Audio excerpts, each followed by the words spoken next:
Hello students, कैसे हैं आप लोग। मेरा नाम है मुस्तकीम खान और आज हम पढ़ने वाले हैं केमिस्ट्री का रिएक्शन मैकेनिज्म पार्ट 2। तो जैसा मैं आपको रिएक्शन मैकेनिज्म पार्ट 2 आज पढ़ाऊंगा, मेरा इसे पढ़ाने से पहले आपको कम से कम रिएक्शन मैकेनिज्म पार्ट 1 आना चाहिए, कंप्लीटली आना चाहिए। अगर नहीं आता है तो एक बार आप रिवाइज करके ही बैठें, उसके बाद ही रिएक्शन मैकेनिज्म पार्ट 2 को स्टार्ट करें। अगर रिएक्शन मैकेनिज्म पार्ट 1 नहीं आता है तो रिएक्शन मैकेनिज्म पार्ट 2 आना इम्पॉसिबल है।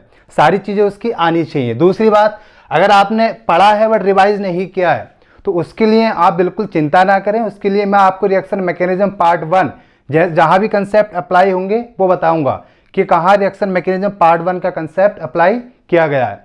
तो हम स्टार्ट करते हैं रिएक्शन मैकेनिज्म पार्ट 2। चलिए, रिएक्शन मैकेनिज्म पार्ट 2। अब रिएक्शन मैकेनिज्म पार्ट 2 में हमें क्या क्या पढ़ना है, मतलब कंप्लीट चैप्टर में हमें कौन कौन से टॉपिक्स और सब टॉपिक्स को पढ़ना है, उसकी कंप्लीट जानकारी होनी चाहिए। तो पहले मैं आपको बताऊंगा कि रिएक्शन मैकेनिज्म पार्ट 2 में हम क्या क्या पढ़ने वाले हैं। बेसिकली हम इसमें टाइप्स ऑफ रिएक्शन पढ़ेंगे, कितने टाइप्स की रिएक्शंस हमारी कंप्लीट ऑर्गेनिक केमिस्ट्री में पढ़ते हैं। तो उसमें हम क्या क्या पढ़ेंगे, टाइप्स ऑफ रिएक्शन। सबसे पहले मैं आपको बता रहा हूं टाइप्स ऑफ रिएक्शन, कितनी टाइप्स की रिएक्शन ऑर्गेनिक केमिस्ट्री में हम पढ़ेंगे। तो टाइप्स ऑफ रिएक्शन में मुझे थोड़ी जगह चाहिए, थोड़ा छोटा लिखूंगा मैं। टाइप्स ऑफ रिएक्शन, देखो अगर मैं एक मोटी मोटी बात बोलूं तो टाइप्स ऑफ रिएक्शन हम केमिस्ट्री में मोस्टली तो 3 टाइप की रिएक्शन पढ़ते हैं। उसके अलावा भी रिएक्शन है। अगर मैं अपने कोर्स की बात करूं तो कम से कम 5 टाइप की रिएक्शन तो हम पढ़ते ही हैं, बट हम यहाँ डिस्कस करेंगे 3 टाइप की रिएक्शंस के बारे में। फिर उनके सब टॉपिक्स के बारे में हम बताएंगे कि उसमें हम कितने और क्या क्या पढ़ सकते हैं। जैसे सबसे पहले हम पढ़ेंगे एडिशन रिएक्शन,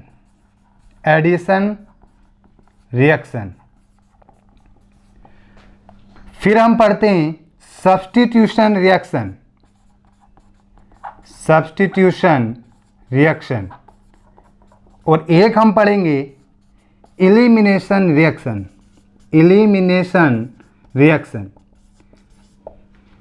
इसमें भी हम एडिशन रिएक्शन में भी आगे 3 टाइप की रिएक्शंस पढ़ेंगे, अब लिखने वाला हूं मैं। सब्स्टिट्यूशन रिएक्शन में भी हम बहुत सारी रिएक्शंस पढ़ने वाले हैं। इलिमिनेशन रिएक्शन में भी हम बहुत आगे और रिएक्शन पढ़ने वाले हैं। जैसे एडिशन रिएक्शन में हमें क्या क्या पढ़ना है, तो एडिशन रिएक्शन में हम आगे फिर 3 रिएक्शन को पढ़ते हैं। सबसे पहले इलेक्ट्रोफिलिक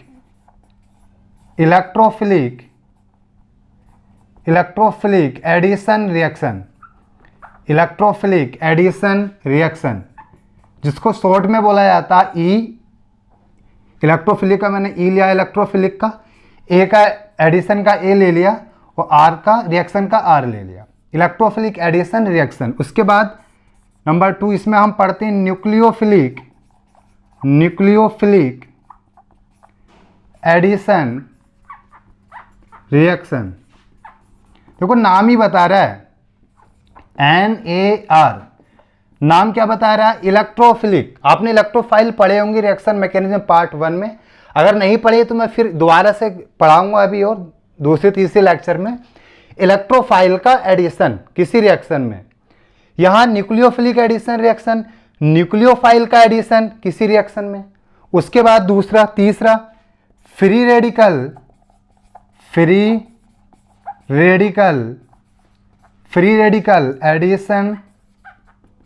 एडिशन रिएक्शन, जिसको हम शॉर्ट में बोलते हैं F free radical, FRAR free radical addition reaction. उसके बाद सब्स्टिट्यूशन रिएक्शन भी हम बहुत सारे टाइप्स के पढ़ेंगे, तो इसको भी मैं 3 टाइप्स में बांट सकता हूं। सब्स्टिट्यूशन रिएक्शन को आपकी नंबर 1 होती है, यहां इलेक्ट्रोफिलिक एडिशन है तो यहां पर इलेक्ट्रोफिलिक सब्स्टिट्यूशन होगी, मतलब यहां सब्स्टिट्यूएंट करेंगे किसी पार्टिकल्स को, तो इसका नाम मैं बोलूंगा इलेक्ट्रोफिलिक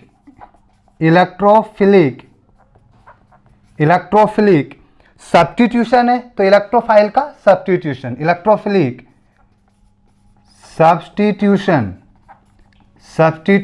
रिएक्शन, जिसको शॉर्ट में बोला जाता ESR, इलेक्ट्रोफिलिक सब्स्टिट्यूशन रिएक्शन। उसके बाद नंबर 2 फिर पढ़ेंगे हम इलेक्ट्रोफिलिक पढ़ा, जैसे हमने इसमें पढ़ा था न्यूक्लियोफिलिक एडिशन, ऐसे ही इसमें पढ़ेंगे न्यूक्लियोफिलिक सब्स्टिट्यूशन। मतलब उसमें हम ऐड करेंगे रिएक्शन में किसी पार्टिकल्स को, तो इसमें सब्स्टिट्यूट करेंगे। तो इसमें मैं बोल सकता हूं न्यूक्लियोफिलिक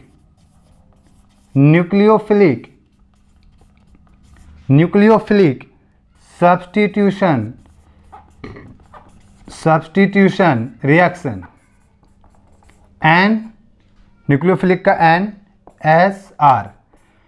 अब इसमें भी हम 6 टाइप की रिएक्शंस पढ़ते हैं, मतलब न्यूक्लियोफिलिक सब्स्टिट्यूशन रिएक्शन में भी 6 टाइप की रिएक्शन आगे पढ़ेंगे।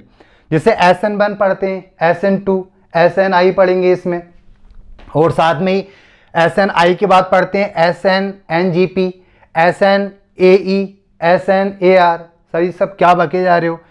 SN1 का मतलब है SN1 न्यूक्लियोफिलिक सब्स्टिट्यूशन, 1 का मतलब है यूनिमोलिकुलर। तो अगर SN1 इसमें हम पढ़ेंगे तो उसको बोलेंगे यूनिमोलिकुलर सब्स्टिट्यूशन रिएक्शन। SN2 2 का मतलब है बाई मोलिकुलर, तो SN2 को बोला जाएगा by molecular nucleophilic substitution reaction. एक होती है SNI, उसको I फॉर इंट्रामोलिकुलर, और SN का मतलब फिर वही न्यूक्लियोफिलिक सब्स्टिट्यूशन। तो अगर SNI है तो इंट्रामोलिकुलर न्यूक्लियोफिलिक सब्स्टिट्यूशन रिएक्शन। एक और रिएक्शन होती है SNNGP, SN का मतलब वही न्यूक्लियोफिलिक सब्स्टिट्यूशन, और NGP का मतलब nucleophilic substitution reaction neighbouring group participation. NGP का मतलब ये है। उसके बाद में हम पढ़ते हैं SNAE, तो SNAE का मतलब है न्यूक्लियोफिलिक सब्स्टिट्यूशन रिएक्शन। AE का मतलब है A फॉर एडिशन और E फॉर इलिमिनेशन। सारे में आपको बिल्कुल परेशान ना हो, जितनी बातें मैं बोल रहा हूँ सब बोर्ड पे लिखवाऊंगा। अभी मैं आपको बता रहा हूँ कि कितने टाइप्स की रिएक्शन हम इसमें पढ़ सकते हैं। एक रिएक्शन होती है SNAR। अब AR का क्या मतलब है? सर SN का तो मतलब है nucleophilic substitution, S for substitution, N for nucleophilic. यहाँ AR का मतलब है एरोमेटिक, तो हम बोलेंगे न्यूक्लियोफिलिक सब्स्टिट्यूशन एरोमेटिक रिएक्शन। तो ये भी हम 6 टाइप की रिएक्शन पढ़ते हैं। जगह कम है वरना मैं सब लिख देता, फिर भी मैं शॉर्टली आपको लिख रहा हूँ, एक नाम बता चुका हूँ। इसमें हम 6 टाइप की रिएक्शन पढ़ने वाले हैं। एक होती है SN1, मैंने आपको नाम बताया, 1 stands for unimolecular nucleophilic substitution reaction, SN1 reaction. उसके बाद में हम पढ़ते हैं SN2 रिएक्शन। SN2 रिएक्शन का मतलब है 2 स्टैंड्स फॉर बाईमोलिकुलर, तो बाईमोलिकुलर न्यूक्लियोफिलिक सब्स्टिट्यूशन रिएक्शन। फिर हम इसमें पढ़ते हैं नंबर 3 SNI। I यहां पर बता रहा है इंट्रामोलिकुलर न्यूक्लियोफिलिक सब्स्टिट्यूशन रिएक्शन। जगह नहीं है वरना मैं लिख देता आगे इनकी फुल फॉर्म। उसके बाद हम पढ़ेंगे SNI के बाद हम पढ़ते हैं SNNGP। सर इसका क्या मतलब है? SN तो हमें पता है N for neighbouring, G for group और P फॉर पार्टिसिपेशन। इसका पूरा नाम है न्यूक्लियोफिलिक सब्स्टिट्यूशन बाया नेबरिंग ग्रुप पार्टिसिपेशन। सर इसका अब ये है क्या? तो जब हम SN1 रिएक्शन पढ़ेंगे, SNNGP रिएक्शन पढ़ेंगे, तब मैं इसकी पूरी डिटेल बताऊंगा। लगभग 2 घंटे का टॉपिक है अपने आप में ये लगभग 2 घंटे का टॉपिक है, ये 2 घंटे का टॉपिक है, ये 1 घंटे का टॉपिक है, ये भी 1 घंटे का टॉपिक है। तो डिटेल तो हम आगे पढ़ेंगे। अभी तो मैं आपको ये बता रहा हूँ कि हमें इस पूरे चैप्टर में पढ़ना क्या क्या है, समरी ये पूरे चैप्टर की क्या क्या हम इसमें स्टडी करेंगे। उसके बाद SN1 हो गया, SN2, SNI, SNNGP। एक और होता है, अभी 2 हो रहे इसके बाद, एक और है इसके बाद, सॉरी, SNGP हमने पढ़ा। SNAE, सर ये क्या है? Nucleophilic substitution reaction with respect to addition and elimination followed by elimination. पहले ए फॉर एडिशन, मतलब न्यूक्लियोफिलिक सब्स्टिट्यूशन रिएक्शन में पहले एडिशन करेंगे और एडिशन के बाद इलिमिनेशन करेंगे, इसलिए मैंने लिखा पहले AE, पहले एडिशन बाद में इलिमिनेशन। ये भी 1 घंटे का टॉपिक है जो मैं आपको पढ़ाऊंगा आगे। उसके बाद में हम इसमें लास्ट रिएक्शन पढ़ते हैं SNAR। 6 टाइप की रिएक्शन हो गई, 1 2 3 4 5 6। ये क्या है? Nucleophilic substitution aromatic reaction AR। यहाँ रिप्रेजेंट कर रहा है एरोमेटिक को। तो ये 6 टाइप की रिएक्शन हम इस न्यूक्लियोफिलिक सब्स्टिट्यूशन रिएक्शन में पढ़ेंगे। जगह कम है वरना मैं डिटेल इसकी और इसके कंप्लीट फॉर्म लिखता, समझ चुकी होंगी। आगे मैं अभी पढ़ाऊंगा तो और आपको दोबारा से बता दूंगा। उसके बाद हम पढ़ेंगे इलिमिनेशन रिएक्शन। अब देखो इलिमिनेशन रिएक्शंस में भी जो आपकी इलिमिनेशन रिएक्शन है ये भी 4 टाइप की रिएक्शंस होती हैं। सबसे पहले हम पढ़ने जा रहे हैं, क्या पढ़ेंगे इसमें इलिमिनेशन में भी E1, E stand for elimination, 1 stand for unimolecular. उसके बाद हम पढ़ेंगे, यहां जगह है तो मैं लिख सकता हूं आराम से, unimolecular, unimolecular molecular elimination, E for elimination, elimination reaction. उसके बाद इसमें हम दूसरी टाइप की रिएक्शन पढ़ते हैं E2, फिर बता रहा बाईमोलिकुलर, मतलब bimolecular, bimolecular, bimolecular elimination, elimination, elimination reaction. उसके बाद हम पढ़ते हैं इसमें EI। देखो आई वहां भी इंट्रामोलिकुलर को रिप्रेजेंट कर रहा था और यहां भी इंट्रामोलिकुलर। वहां पर न्यूक्लियोफिलिक सब्स्टिट्यूशन रिएक्शन है बट यहां पर इलिमिनेशन रिएक्शन है, तो वहां हम बोलेंगे intramolecular nucleophilic substitution reaction, and nucleophilic as for substitution. यहां बोलेंगे इंट्रामोलिकुलर इलिमिनेशन रिएक्शन, क्योंकि ये हमने यहां पे लिया तो यहां मैं लिख सकता हूं इंट्रामोलिकुलर, इंट्रामोलिकुलर। अब देखो इंट्रामोलिकुलर का मतलब तो आप जानते ही होंगे, पढ़े लिखे बच्चे नहीं जानते तो अगर मैं EI जब पढ़ाऊंगा 1 घंटे का, आधा घंटे का ये भी टॉपिक है, लगभग 1 घंटे का टॉपिक है, तब मैं आपको बता दूंगा कि इंट्रामोलिकुलर का मतलब क्या है। Intramolecular elimination reaction, elimination, elimination reaction. उसके बाद 3 हो गई, एक और यहाँ पे रिएक्शन होती है, इसको बोलते हैं हम E1CV। सर इसका क्या मतलब है? E for elimination, 1 for unimolecular, हर जगह 1 यूनिमोलिकुलर को बता रहा है। CV क्या है सर? तो मैं लिख रहा हूं यहां पे इसकी full form unimolecular, unimolecular, molecular, unimolecular elimination, elimination,